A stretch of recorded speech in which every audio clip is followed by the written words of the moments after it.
Howdy folks, welcome to Ride Review. Today we're looking at the Velotric Fold 1, which I have started calling the folding bike that rides like a regular bike.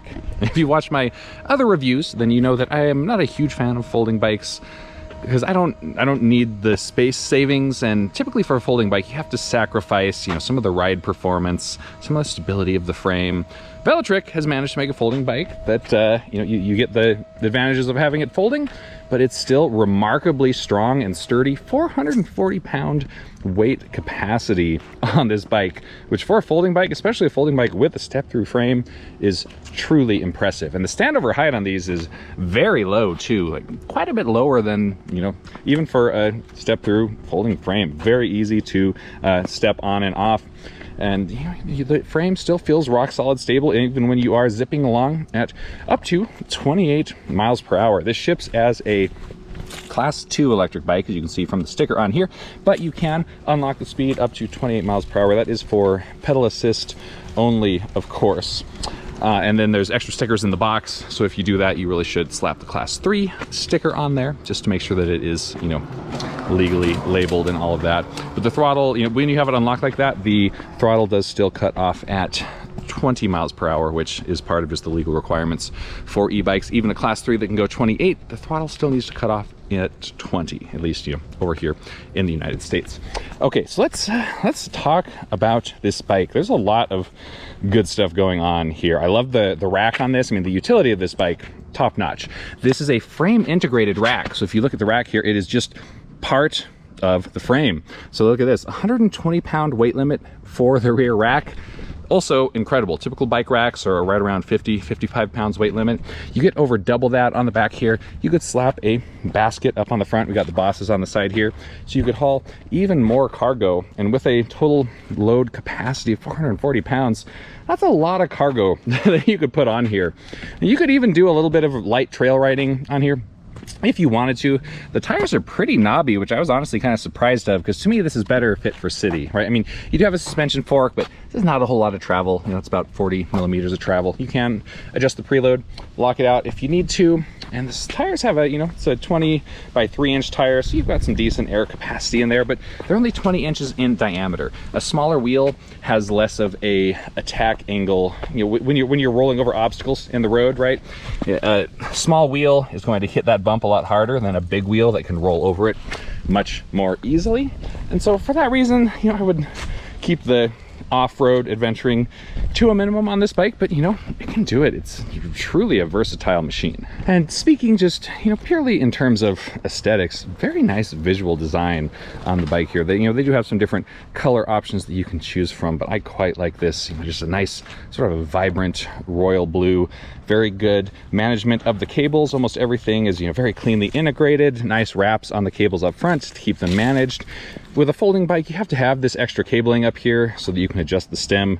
I've got it up at its highest level. It can go down lower. You have to have enough cabling to account for that, so when you turn the handlebars, that the cables don't get stretched or pinched in any way. So I think they did a solid job just in terms of the management, the overall look of the bike. Color matched fenders that are integrated here. These are alloy fenders here, so they're nice, sturdy, and stable, but they're not prone to getting like dings, dents, and rust like steel fenders might. For the cycling components here on the Fold 1, you've got a Shimano tourney drivetrain. So this is an entry-level derailleur from Shimano paired with a fairly small freewheel back here, 14 to 28 tooth, I believe it is. So not a huge pedaling range, which is part of why I say it's kind of a better fit for cities than more extreme riding. Of course, you can have some pretty steep hills in cities, but for going uphill, you've got a super powerful motor. We'll talk about that in a bit. I love they've got the bash guard on here that protects it. That's just nice, especially with folding bikes. You kind of store them in more cramped areas or load them in vehicles. So this prevents the derailleur from getting bent out of tune. We've got the bash guard up here on the chainring. Let's see, and then we can talk about the brakes on here. Hydraulic disc brakes in the front and in the rear, 180 millimeter rotors. The advantage of hydraulic brakes is it's a lot easier to activate them. You don't have to put a whole lot of grip force onto it compared to mechanical brakes that have a cable. Mechanical brakes also have to be tuned a lot more frequently, so they did not cut any corners on the braking system here. Excellent stopping power. Let's talk about the electronics on here. You've got the battery mounted right here, kind of behind the seat post.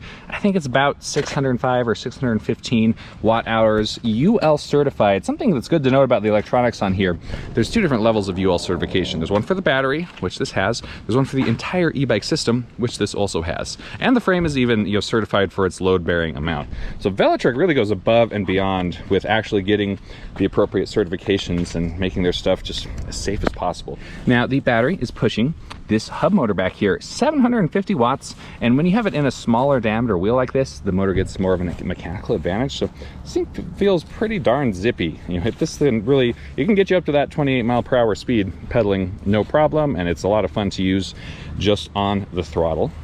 Now, Velotric says that you should be able to get 45 miles of range on this just using the throttle, and then up to 55 pedaling. 45 on throttle sounds like a bit of a stretch to me.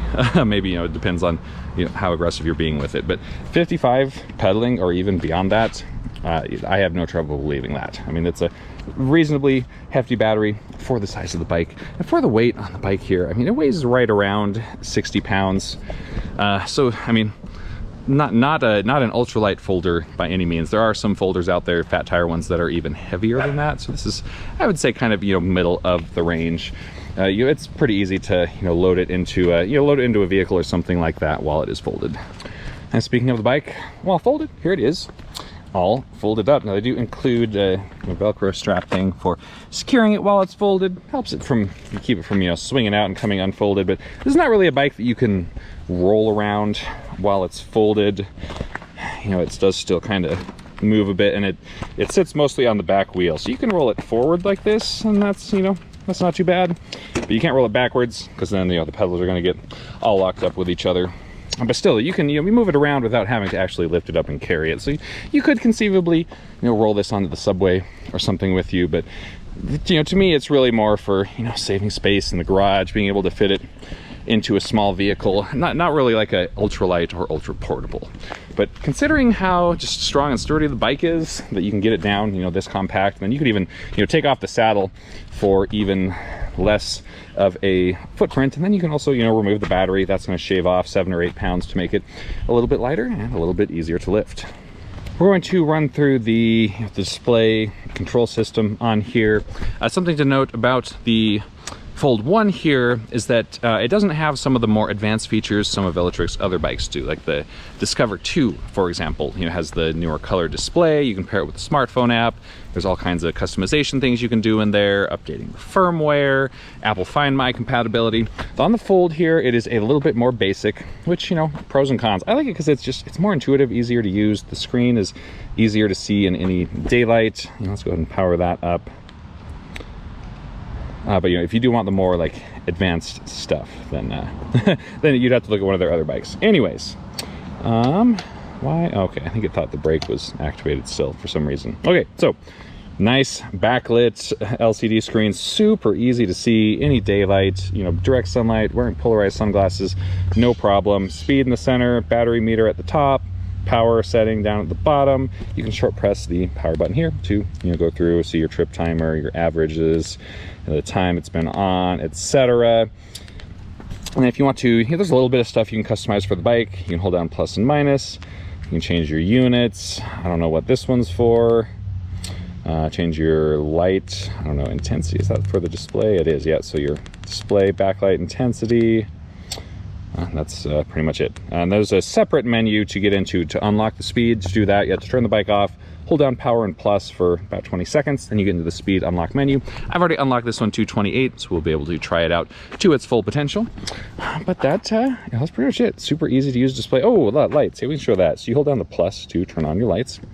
This headlight is awesome. I mean, it's super bright, and it's got the side, not really a cutout exactly, but you can see the light from the side, so you get really good side visibility. Come back here to the brake light. It's actually, you know, reasonably bright. Like, and now this one is fairly basic. Like if I come up here and squeeze the brake levers, then it's not, not activating any brighter. So we don't have brake lights, so we don't have turn signals. Those are some things that you can get on the Velotric Discover 2.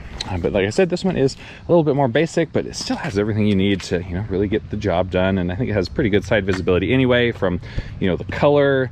This really stands out well at night. You got the reflectors on there. No sidewall stripes on the tires. I'd like to see that get added in here. Some reflective striping. But, these are still awesome tires. I mean, they've got good predator protection on them, good on any terrain. So, really can't complain too much. What's up, everybody? Tyson here from Ride Review. I want to take a quick moment to tell you about Micromobility America. This is a micromobility focused conference that is happening in Southern California on November 14th and 15th this year. Now, we are pulling out all the stops and trying to get a lot more dealers. And, if you're a store owner or maybe a distributor for electric vehicles, I mean, bikes, scooters, skateboards, EUCs, micro cars, anything like that. We want to get you involved at this event. We're going to have representatives from hundreds of manufacturers there. Most of these representatives are going to be, C-level, founders, engineers. So if there's brands that you're interested in, you can, skip the email chains and just go, straight to the people who actually make the decisions and can really tell you what these products are about and why they made them this way. Also at this event, you can expect, we're going to have networking mixers, we're going to have after parties, we're going to have the dealer awards, we're going to have a Shark Tank style competition where manufacturers can bring in some of their, new and outlandish product ideas, and then the dealers will get a chance to, vet those and rank those, see if they're going to be good for the market or not. If you guys are interested, please check out the description of the video. You're going to find a link where you can learn more and get registered. All right, back to the video. Okay, we're gonna take it for a spin. Now I've got it kind of maxed out to the highest settings here. I raised the stem up, seat is all the way up as high as it can go. I'm supposed to be able to seat riders up to 6'5" comfortably. I'm 6'3". I think it is pretty comfy. Jump on here. So sitting on it here, I mean, it's such a comfortable bike.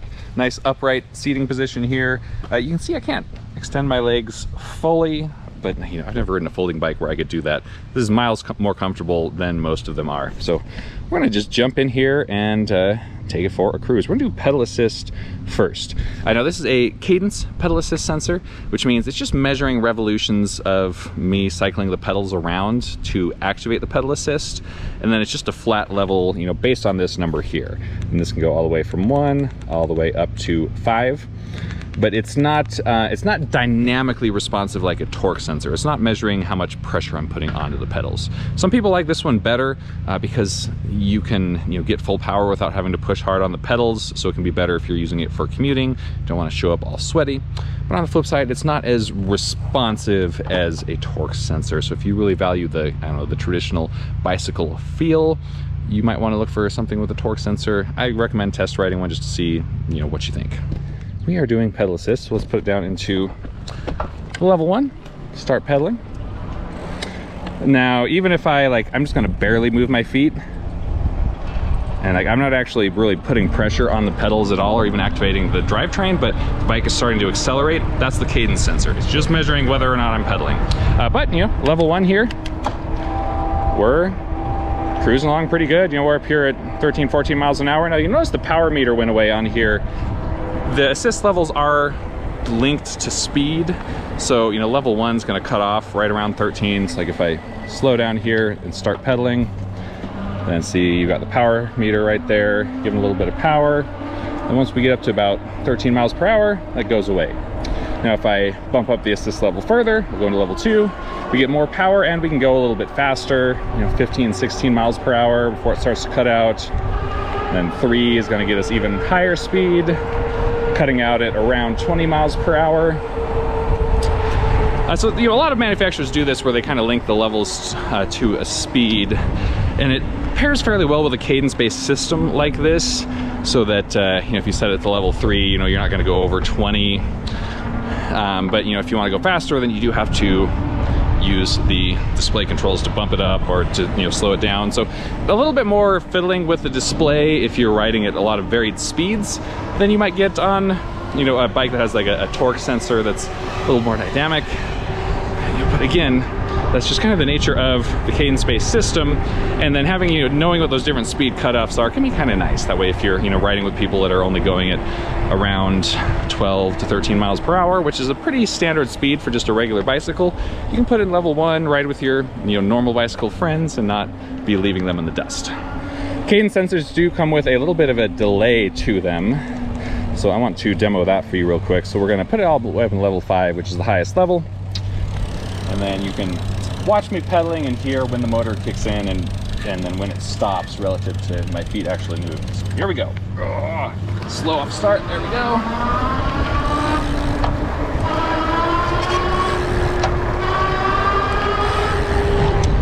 So as you can see, there's a bit of a delay. This is just how cadence sensors work. You have to get a revolution or two around on the pedals before it knows that you are pedaling, and then vice versa when you stop.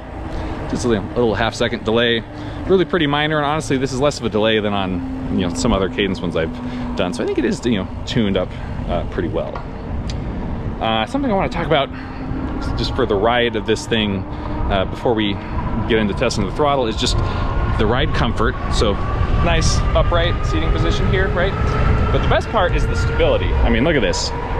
We're riding no-handed. Look how stable the handlebars are, one-handed or no-handed. There's no noticeable vibration or anything. This is incredibly stable. To be able to ride no-handed on a folding bike almost never happens. And I've never been on one that feels feels this good, feels this stable. Now, some of that is, the frame. We talked about 440-pound weight limit for it, but that's not all that's contributing to this awesome ride feel. Another thing is the rake angle. So if we look at the bike up here from the side, you'll notice we have this almost vertical line for the steering column here, but then if you come down here to the fork, it's at a much steeper of an angle here. This is called your rake, and essentially what happens is if it's vertical, then you have a very twitchy, squirrely, responsive steering feeling, and then the more angled it gets out like this, the more stable it is. That's why you see that on downhill mountain bikes, for example. So this having a little bit steeper of an angle for the fork gives this much more stability at any speed, which is why I can actually ride no-handed on it and why I can actually get going fast and feel pretty good. Speaking of fast, let's see how fast we can get going. On the pedal assist only, because this should be able to get us up to 28 miles per hour. So we will bump all the way up. Let's get into level 5. We are shifted all the way up into gear 7. We're up to 25 miles an hour. See if we can get there before we run out of street right here. 27. 28. All right. Pretty easy to do, and I mean, my gosh, this thing is so stable. This is a little bit unreal for folding bikes. Typically, they just don't feel this good. All right, let's see what we can do on the throttle here. I'm going to start in level 1. I want to see how the throttle, I don't know if it's affected by the assist level or not. Every bike does it a little bit differently. So here we go. Let's just go ahead and hit it in level 1. We're getting a very tame throttle response here. we're definitely crawling our way up to, I'm guessing it's going to cut off. Yep, it does. Okay, so we're cutting off at right about 13 miles per hour. So the throttle is linked to the assist level. Which, again, is pro or con. Everyone has their different opinions on it. I like having it full throttle every level, but also this is kind of nice because then you can have a nice, relaxed, easy throttle mode instead of it just being, kind of a lot all the time. By contrast, if we were to go all the way up to level 5, let's come down to a stop. We're on a pretty flat, slight uphill actually here. From a stop, we will hit the throttle. Now that we're in level 5, we are taking off with much more gusto. We're already past 10, 12, there's 15 miles per hour, 19 and 20. And look at that, we are still cruising. We got up to we got up to 23 and it is still giving us some juice. I wonder how fast we can get going. Okay, yeah, so we got up to about 23.5 miles per hour. So it seems like the throttle is just using the same speed restriction settings as the pedal assist. Now typically the throttle should still cut off at 20 miles per hour even if the bike is unlocked to 28 for pedal assist mode. This is just a legal thing for e-bikes. Throttle is supposed to stop at 20, but you know, not all of them do. It seems like we could only get up to about 23, maybe 24, and that was about what the motor could handle for how it's tuned here. So just something to note, that if you do have it unlocked, you can actually go faster than 20 using just the throttle. Alrighty folks, that is it for today's review of the Velotric Fold 1. I am surprised by how much I like this bike. You know, like I said at the start, folding bikes, you know, aren't really my thing, but this one, it's awesome. It does all the folding stuff really well, but it still manages to have an incredibly sturdy frame, very high weight limit, truly impressive stability at speed. I mean, I'm over here riding no-handed talking about it here. So kudos to Velotric for a really well-built bike. If you want to see some more footage of this bike in action, check the video description for a link to our folding e-bikes throwdown. You can see this go head-to-head with a bunch of other popular folding e-bikes from the market right now. And if you have questions, of course, let me know in the comment section so I can get back to you. All right, ride safe out there, guys. Catch you in the next one.